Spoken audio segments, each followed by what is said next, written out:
Hi guys, my name's Laura and I'm the Specky Seamstress. Welcome back to my channel. Today I'm going to be talking to you about this top, which is the Cocowawa Crafts Coconut pattern, which is actually a pyjama pattern, not a top pattern, that comes with a top with several variations and shorts and trousers, and I've been making a couple up as day tops instead. So if you're interested in that, stay tuned, I guess. I never say that at the beginning of my videos because then I find it weird to just carry on talking. I feel like there needs to be a break there, but I just did, so there we go. So I won this pattern from the All Dressed Up 2020 challenge on Instagram, which was a challenge all about getting dressed up in something fancy and taking a photo while at home. And I wore a hacked version of the Cocowawa Crafts honeycomb dress, which I got in the very first In a Haystack pack, which is the digital sewing subscription service that I'm a member of, and I hacked it to remove the button placket. And it was a bit of a wearable toile, but I felt quite nice and swooshy in it, so I took a picture and posted it on Instagram, and I won. It was just a random draw prize, and so it was quite apt that I won a Cocowawa Crafts pattern for wearing a Cocowawa Crafts make.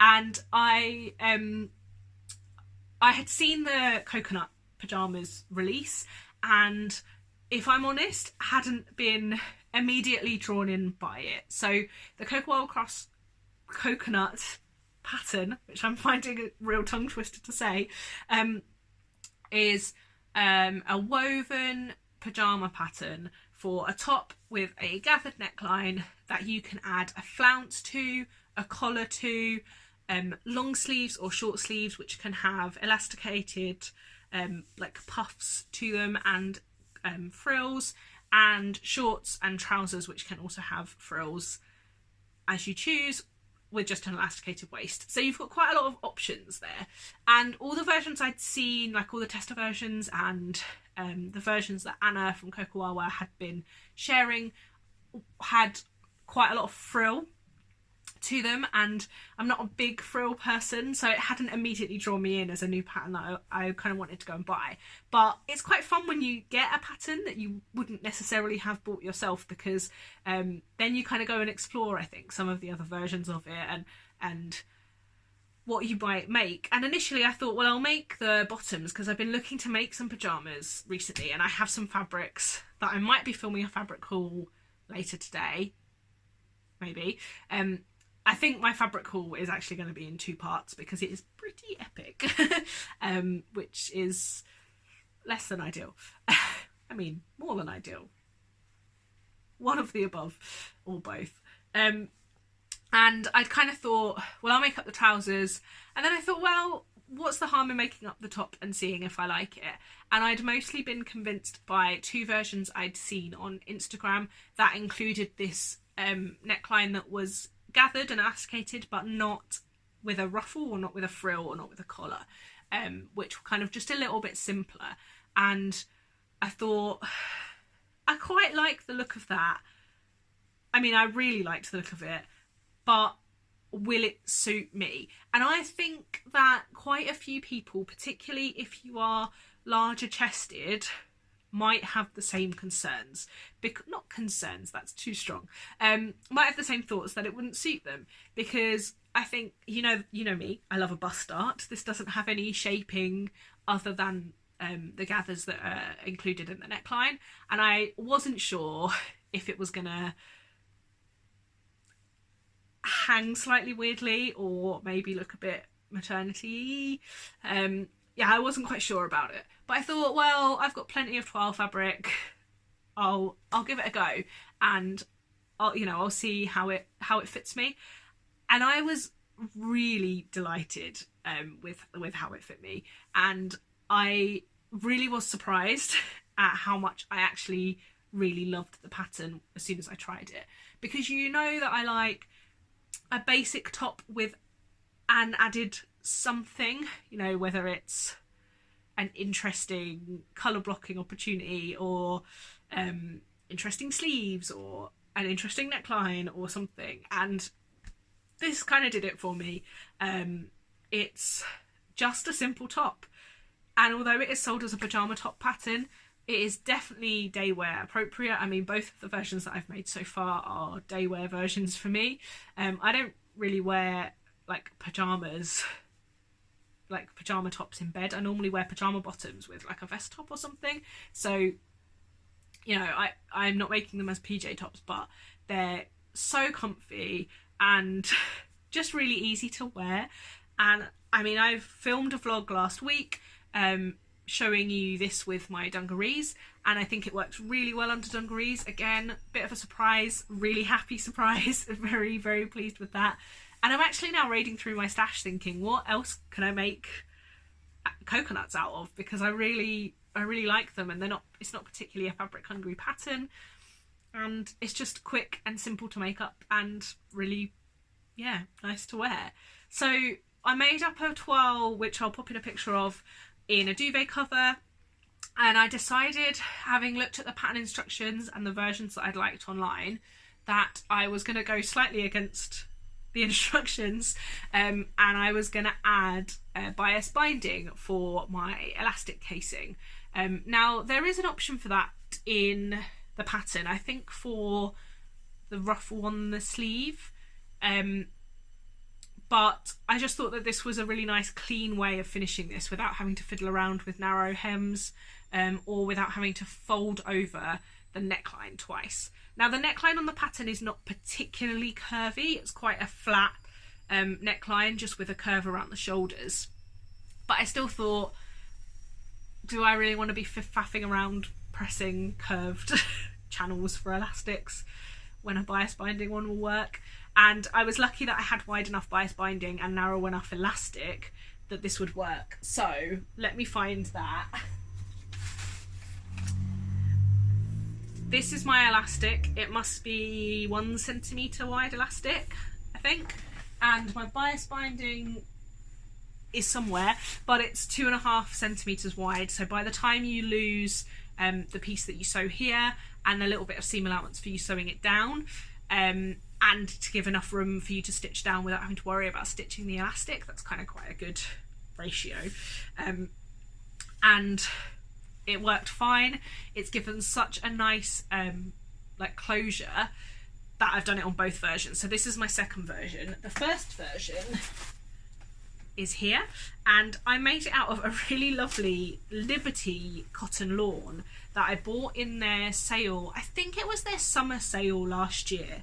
It was the first time I'd been to Liberty, and they had these remnant packs with like pre-cut meters, 3 meters, 4 meter packs, and I bought this. It's got dinosaurs on it, but they're kind of subtle dinosaurs. From afar, this is definitely the ditziest print I own and have bought, but yes, it's quite me. And yeah, I used the bias binding, and I just think it works really well. I've covered the gap that I left in the bias binding with a label. I thought this was an appropriate label. And yeah, I just was happy enough with the toile to immediately make one out of Liberty fabric, which is kind of unusual for me, because usually I build my way up in patterns. I'll make a toile, and then I'll make one out of like a fabric that I'm not too worried about in case it goes a bit wrong, in case, you know, something I did in the toile isn't representative of how it's going to go, and then I like build my way up to precious fabrics. But this pattern, I think, like, it does require quite a lightweight woven, and I don't know, I just couldn't get the idea out of my mind of this like pretty lawn. So I'd bought 1 metre of this, but it was a generous metre. I think I got about 1 metre 15, and I don't have masses of scraps left from it. But Liberty lawn is what, 130 wide, so I think with a wider fabric you'll get away with 1 metre in this. And what I decided to do, because the pattern is quite loose fitting, and because it doesn't have kind of bust darts or anything, the main fitting point I think really is across your shoulders, and it's actually quite easy to alter that because you just change the length of the elastic that you're putting in as to how much it's gathering in. So in my toile I sized down, so most of my measurements fall as a size 8 for Cocowawa Crafts patterns, and her pattern range goes up to a 10, and I sized down to a size 7 because I thought, well, I have quite narrow shoulders and like a sort of slightly hollow bust, so I thought with the like oversized free fit of the rest of the top I would make the size 7 and see how it went. And it was absolutely fine. Like I'm pleased I did that because I think the size 8 would be a bit too loose fitting for my kind of style, my liking. And I think that it does really count for that kind of narrow shoulderedness that I have. So I was pleased I did that. And yeah, you can easily get the 7 out of a metre of wide fabric. The pattern doesn't actually give a breakdown for how much the top and the trousers take. It does it as a combined version with the top and the shorts and the top and the trousers, so I don't think it's that easy to determine how much you need of a fabric. But yeah, a metre of 150 wide I think you'll be absolutely fine. And yeah, I got this out of like just over a metre of 130 wide, just like width wise, just fit it in. And the scraps I have left are probably going to be reserved for making a bra, because I am hoping to experiment while all of this is going on around the world with a woven bra pattern and trying to get the fit right, because if I can, I've got 2 really cool fabric scraps, Dino Liberty, and I've got a licorice all sort a scrap as well, which I'm really excited about using for a bra. So yeah, really happy with this. I ended up using about 65 centimeters of elastic for the neckline. The neckline, when it's on, isn't tight. It's not like an elasticated waistband where you're using that for it to stay up, so it has to be quite taut. It's not really. You just use that to get like it on and off, but actually it's kind of sitting not under tension when it's on your neck. Only a little bit if you kind of pull it down, so you can alter with where you want the neckline to sit, and you could have it slightly under tension if you wanted it to sit slightly lower down, but I tend to have mine here and it's not under tension. These are the sorts of things I think are interesting to know, but sometimes I do think I'm talking a bit just like rambling on about elastic lengths, and I don't know whether you want to hear that or not, but there you go. It's a super quick make because if you choose to do it without any frills and any collars, it's a really quick make because you sew together the shoulder seams and then you sort a neckband, like an elastic tunnel, and feed the elastic through. Then you put the sleeves in on the flat. There is quite a lot of ease in the sleeve head, so I did find easing the sleeves in a little bit challenging. I've ended up with a slight puff sleeve on my Dino version, not on this one, but I think that I quite like the sort of just a little bit of a puff because it kind of goes with the gathered neckline. But yeah, there's no darts to sew.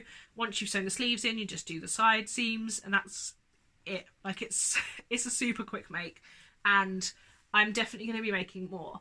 It was the sort of thing that when I made the toile, I was like, I like this. I think I might have 1 or 2 in my wardrobe, which is not always the case for me. Normally I'm a bit of an all or nothing girl. But I thought it wasn't something that I would wear lots of, but would like a couple. And then now I'm like, actually, this is such a versatile pattern. If I can wear it under dungarees, but I could wear it with a pencil skirt for work and jeans for like casual, that's really versatile, and I definitely do want a few more in my wardrobe. I do think they'll be really useful for work, and also because it doesn't have any bust darts, it's a really good showcase for a large print pattern. So I have a viscose that has got really bright big flowers on that I bought after seeing Lee from the Clueless Seamstress, who used to vlog but more is over on Instagram now. I I think as Clueless Lee, and she made a Doris dress in it, and I really, really loved it, and I bought like 3 meters of it, and I think I could make myself a dress but also a top like this from it, because yeah, it won't break up the pattern because there aren't any darts or anything. So yeah, I'm really, really pleased with it actually. And I made up this version and loved it so much that I cut out the next version immediately. And I made it in this double gauze. It's not actually a double gauze, it's just a gauze fabric. It's really sheer.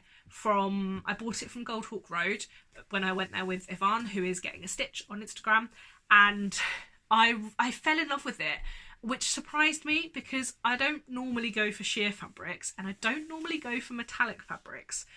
But you guys do know I love a space print, and this is just a really beautiful, it's not subtle, it's a big print, but it's not really in your face or really kind of, I don't know, I just fell in love with it.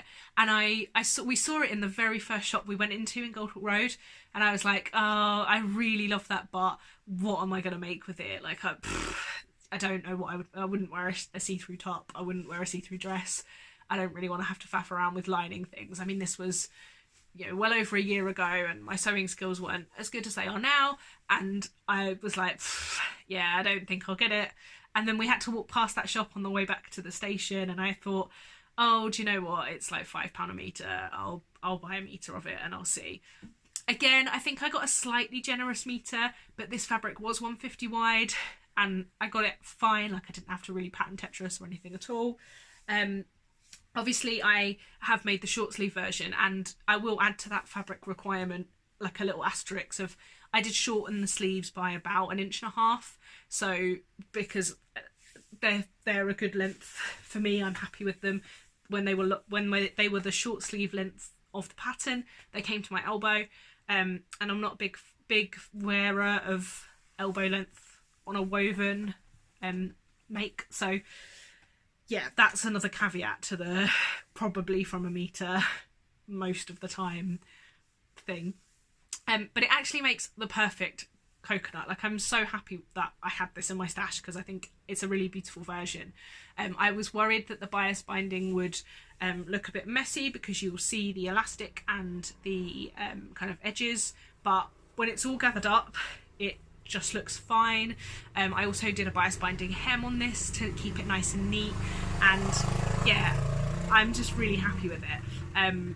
I've been wearing it with a little tank top underneath, but I think I'm also going to try it on with the Glasshouse Patterns Celine tee, because I think it will be low enough that it will cover that, and then it will have a cream tee underneath, and I think that will look quite nice.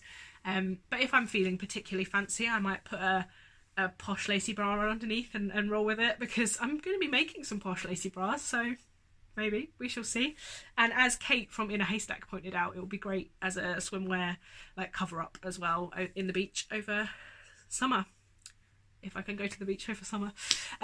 So yeah, overall a really happy and quite kind of like, it took me by surprise. It was a really pleasant surprise how much I've loved this pattern, and I do have some other versions. I'd love to try and make a silk version. I have that beautiful black and white silk that I bought in Mood when I went to New York, and I have a yard and a half of that, and I think I might be able to make a long sleeve version, and I think that might be really kind of sophisticated, which is not usually something I say about myself or my wardrobe. So yeah, watch this space for a few more. Now, I have said a few times recently, I've got loads of patterns that I'm repeating at the minute, and I feel like I'm a bit boring. Once I've filmed a vlog talking about that pattern, I don't really know when to show you like other versions that I've made or things. So I think I might film like a recent vlogs make in the next little while, where I show you some things, some versions of patterns you'd already heard me talk about, but that I'm really pleased with. Anyway, thank you so much for watching, guys. Until next time, bye!